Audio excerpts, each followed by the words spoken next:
You know, the most striking truth about emotional group contagion is that you can have your entire mood changed by a person who hasn't spoken a single word to you. We tend to think control needs a direct command, right? A speech, an order.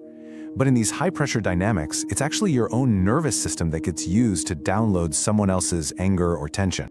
And this is the real paradox of group contagion. That moment your own empathy, your own social intelligence is turned into the very mechanism of your own containment.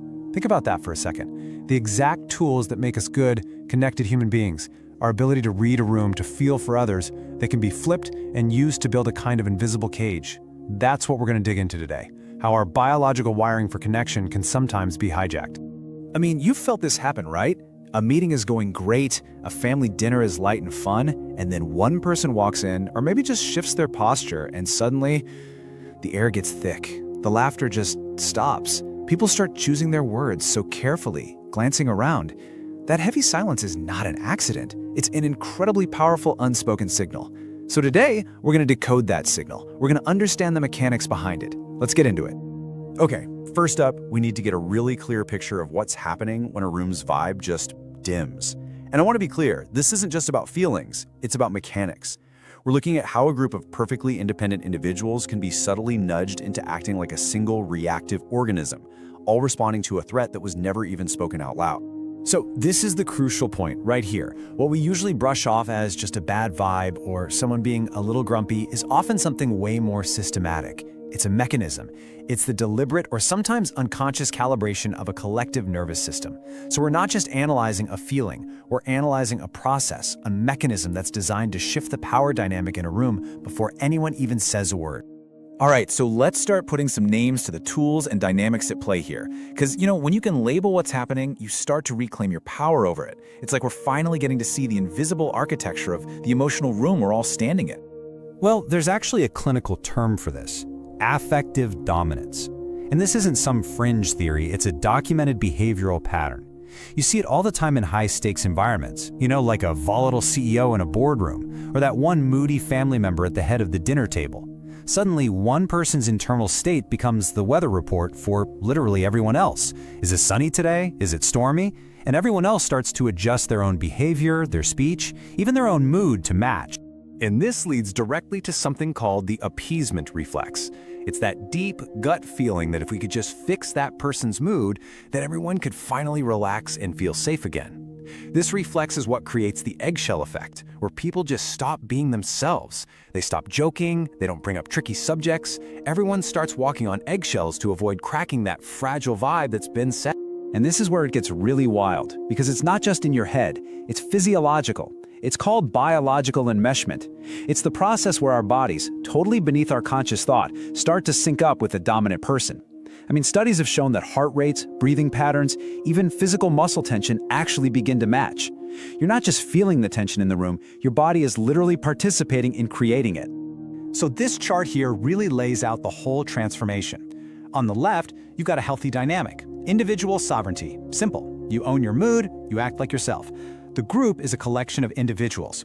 But under affective dominance, it shifts to this collective appeasement. You don't own your mood anymore. You're waiting for cues from someone else to tell you it's okay to feel good. You stop being authentic and start self-regulating to please them. And the group?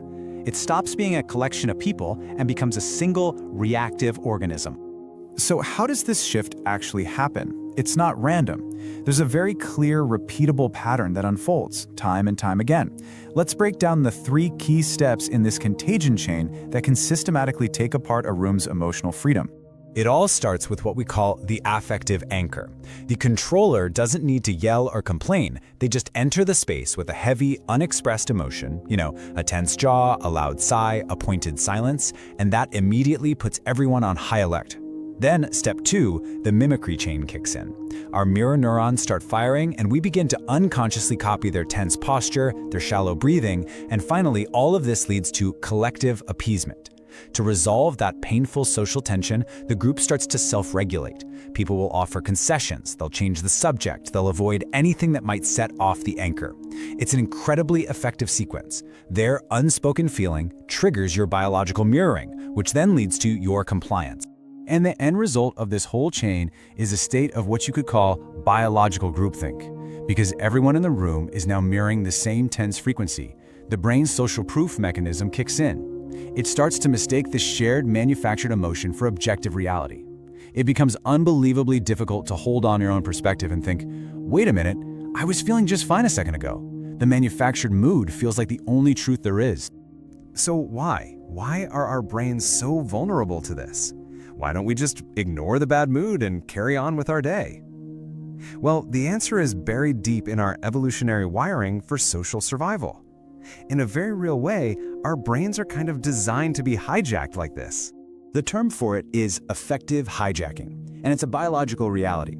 An intense emotional signal, especially from someone we see as high status or a potential threat, can literally bypass our prefrontal cortex. That's the rational thinking part of our brain. The emotional centers, the limbic system, just take over.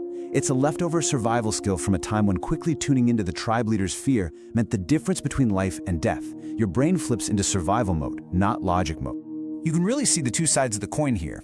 For the controller, the motivation is often about gaining power through an ambient, deniable threat. They get to control the whole room and get what they want without ever being the bad guy, because they can always just say, "What? I didn't say anything." And on the other side, the group's vulnerability is our deep biological need for attunement.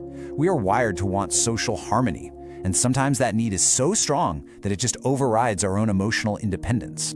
Okay, so we've unmasked the mechanism, we've looked at the biology, we've put names to the parts.